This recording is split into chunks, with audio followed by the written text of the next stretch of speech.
ஐயோ, என் புருஷன் டெய்லி குடிச்சிட்டு வந்து என்னை அடிக்கிறாரு உதைக்கிறாரு சார். குடும்பத்தில் 4 இருக்குத்தானே செய்யும். இல்ல சார், அவருக்கு குடும்பமே 4 இருக்கு சார். ஐயோ, என்ன எதுவும் சின்ன வீடு வச்சிருக்காரா? ஐயோ, ஒரு பெரிய காலனியே வச்சிருக்காரு சார். பரவாயில்ல, அதுக்கு அது தனி தொகுதி ஆக்கி அவர் எம்எல்ஏ ஆக்கிடுவான். சரி சார், இந்த கஷ்டத்துல எனக்கு 8 குழந்தை பிறந்துருச்சு சார். 9வது குழந்தை பிறக்காம இருக்க என்ன சார் செய்யலாம்? டைவர்ட் செய்யலாம்.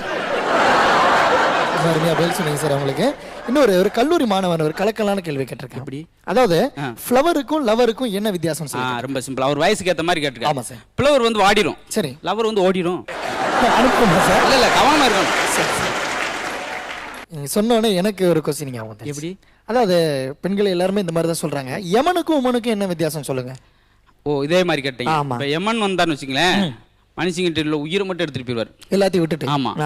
ஆனா உமன் வந்து உயிரை ஒன்றை மட்டும் வச்சுட்டு மீதி எல்லாத்தையும் எடுத்துட்டு போயிடுவார். ரொம்ப பாதிக்கப்பட்டிருக்கீங்க போல.